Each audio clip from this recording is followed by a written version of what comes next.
Today, in ninth chapter of optics, we are seeing about the prism. Now, the prism in prism there is three rectangular surfaces joining together to form the triangle. This is the construction of the prism. Now, a perpendicular, suppose this is the base of the prism. These are the two reflecting surfaces. A perpendicular section drawn to the base of the prism is called as principal section. So this is the transparent prism. Now, in this case, we are saying that this is the prism having the principal section ABC. When a monochromatic light incident obliquely on the prism, it gets refracted into the prism and emerges in this direction. If incident ray is extended further and emergent ray is produced in the backward direction, they meet at this point, making this angle. This angle is called as angle of deviation. Instead of monochromatic light, if we are taking the white light, and when the white light incident obliquely on the prism, this is a refracting surface. After the refraction, they split up into the different colors and emerge in this direction. Similarly, in this case, if incident ray is extended further and these emergent rays are extended in the backward direction, this angle, this is the red color and this is violet. This angle of deviation, they are is for the red color and this is the angle of deviation for the violet color. Difference between two angle of deviation del VR is equal to del V minus del R. So this is the angular dispersion through the prism. Now we are seeing about the prism formula. In this prism formula, there is a relation between the angles involved. Consider a prism having the principal section ABC and the base BC, having absolute refractive index N, and this prism is placed in the air. Now, when a incident, let PQ be the incident ray incident on the refracting surface AB at point Q. It gets refracted into the prism in the direction QR and emerges from the surface AC in the direction RS.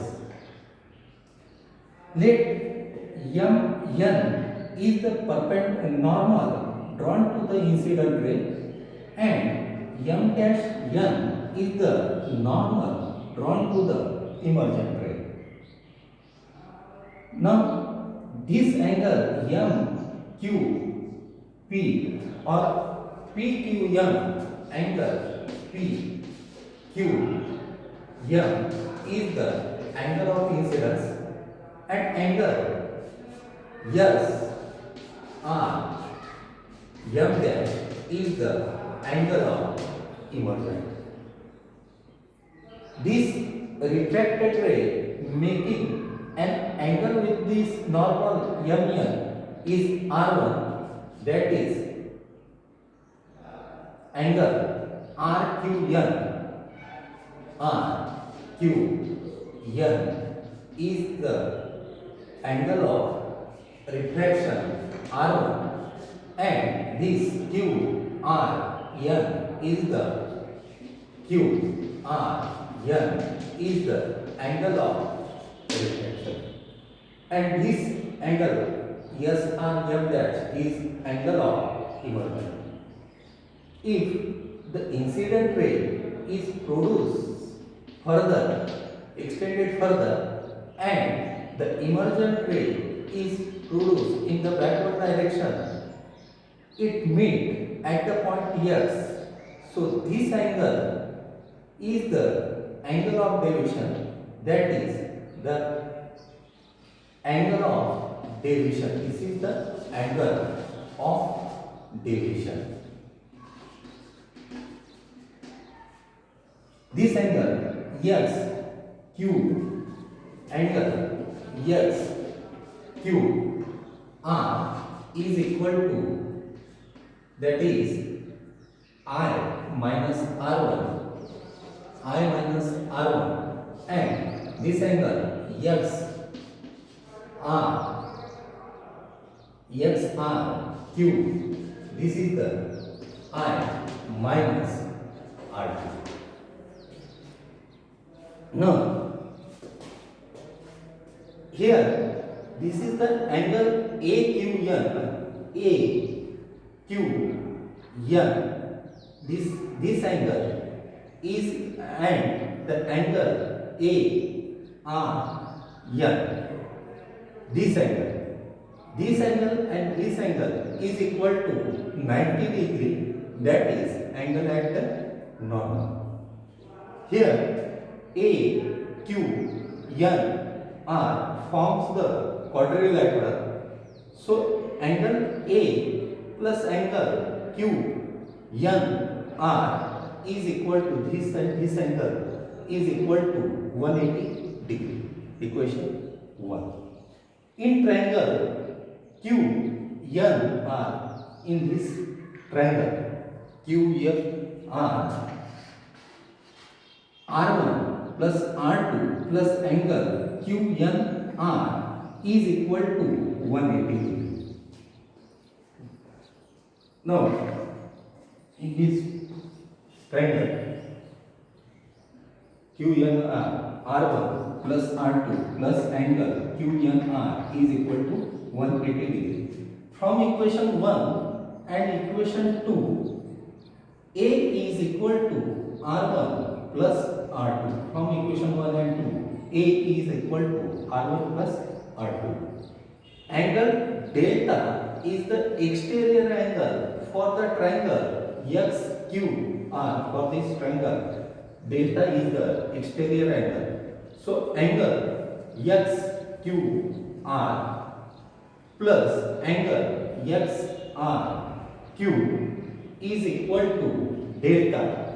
So we know that here we have seen that angle XQR is equal to I minus R1.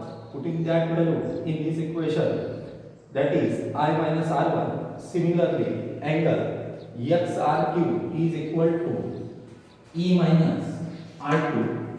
So E minus R2 is equal to delta. So from this equation, I plus E minus R1 plus R2 is equal to delta, or R1 plus R2, here it is given that R1 plus R2 is A. So putting this value in this equation, I plus E minus A is equal to delta, or I plus E is equal to A plus delta. So this is the relation between the different angles involved in this result.